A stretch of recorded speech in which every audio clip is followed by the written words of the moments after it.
Hello and welcome to Fire Emblem Order of the Crimson Arm, 100% Groats, low turn count playthrough. Today we'll be tackling Chapter 12. This is a defend map that we can clear in fewer turns by killing the boss. I think you know what we're going to do. This is the first map where my general lack of true range is coming to bite me hard.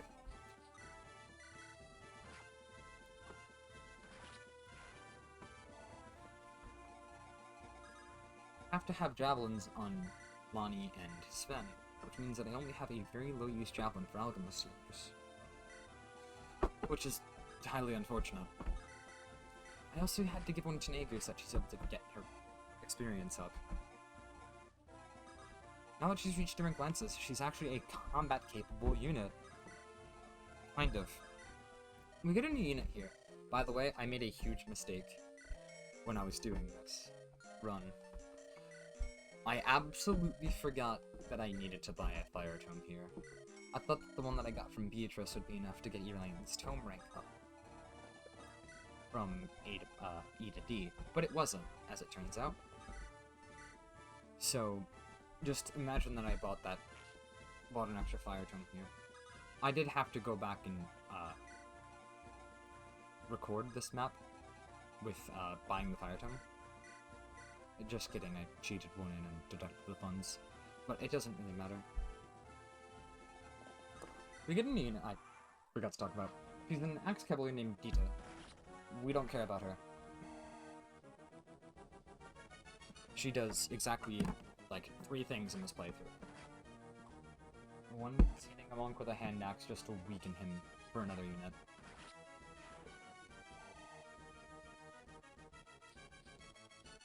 Alchemist is going off on his own to the left, alongside Celia, so not really on his own, but he's going off to the top left. There's a reason for this. He's able to, with a javelin, one-round all the enemies in there, aside from the fighter and the axe knight, but the monks and Pegasus knights are weak enough that he's able to one-round them. He's able to get a decent amount of experience this way. Which is nice, because we do care about his experience.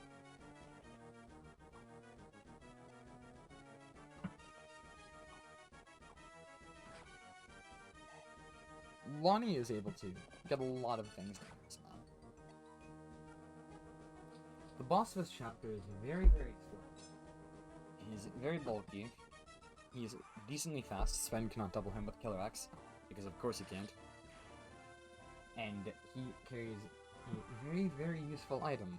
He carries the boots. There's no really easy way to kill him, besides rigging a Killer Axe crit. However, that doesn't really matter, because we're able to rig.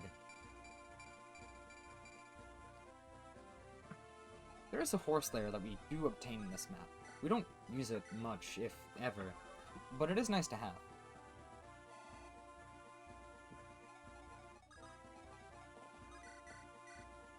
This is Dita's one contribution to this map. You can see her stats. They're actually halfway decent. But we have better units to use.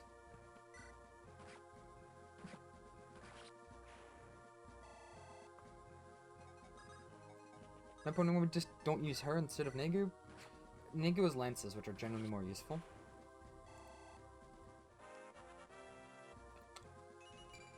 And Negu has more speed. She also gets an extra point of move on promotion compared to Dita.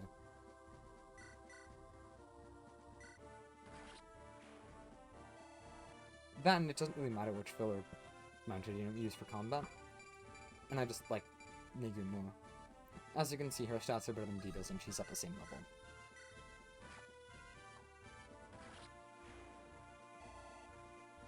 We did deploy Gerwolf in this map, and you might be wondering why.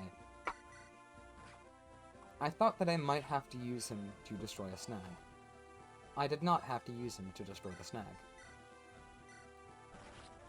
Robert's deployed his 6-move infantry with, sea swords. He's not super important, but as always when he is deployed, he does help in some way. He's just enough move to reach that village next turn, or in 2 turns. This mage has an air caliber tome, and drops it. We like air caliber in the late game. It's a strong tome, well, relatively strong tome, but it has an innate 15 crit. This makes it very nice for rigging crits, especially through walls. We get 2 units in the late game who are able to use it. One of which is constantly deployed, but we focus on their light link more. And the other is mainly a utility unit, but her ability to use air caliber at base makes her combat pretty nice. Alchemist had to have a javelin equipped, so he unfortunately breaks it during this enemy phase. Some of these Pegasus Knights have javelins, I believe, which is why he has them equipped. One equipped. On the upside, though, his stats are getting very, very good.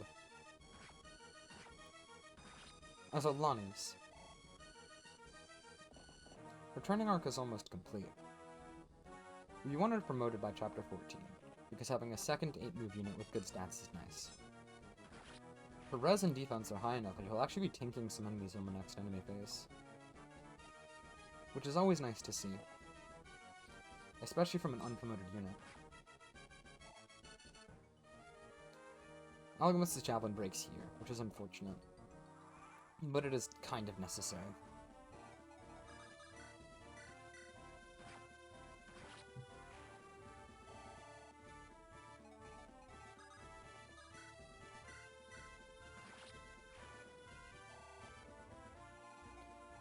As I said, our lack of 1-2 range does start to bite us, but we're able to make do. Lonnie and Sven work together to clear out the area for the boss so that both of them will have a way to kill the boss if need be. Lonnie could, in theory, get 3 Killer Lines crits, or an Axe Fever crit, and hit over player in enemy phase, which would be disgusting, or Sven could get a single Killer Axe crit.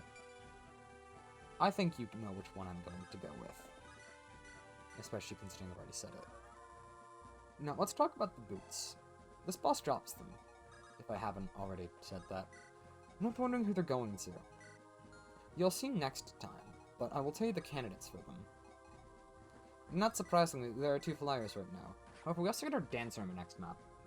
And she is a candidate, too. The only player one's 0% growth LTC gave her the boots, because she's the unit who has the longest viability who joins early enough to use them.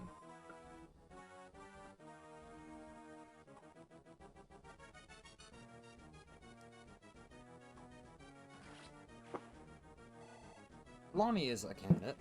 She has better speed than Sven, she has better skill than Sven, and she has access to swords, which will make her evasion against some enemies better.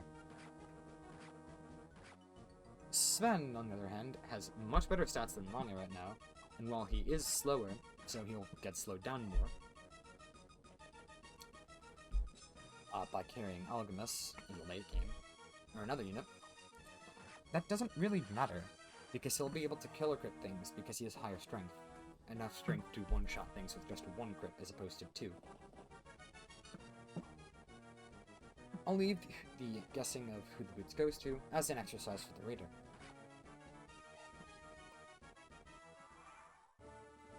Sven's stats are very high after this map, though, so take that into consideration. We want a unit with good stats to use the boots, not just a unit with high move. Another candidate, technically, would be Wayland, although he's a very bad candidate, and Nigu, although she's another kind of bad candidate. Bonnie still wants to pick up experience, even though she's getting kind of overleveled, which is really nice.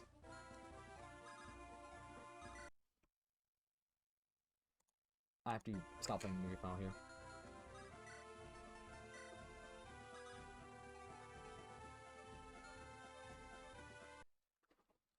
Excuse me. Sorry about that, I just wanted to double check something. Celia breaks down the snag. And then, on turn 4, with all of our other units having acted, that matter, Sven defeats the boss of Stadio. His portrait is pretty nice, actually, and so is his battle palette.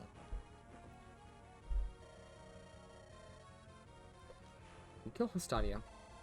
Sven gets level up, hitting level 3 promoted. He's 7 levels away from capping basically all of his relevant stats. And we get the boots. As I said, I'll leave you the go-to as an exercise for the reader. Thank you for watching, and I will see you next time for Chapter 13, Light of the Emperor.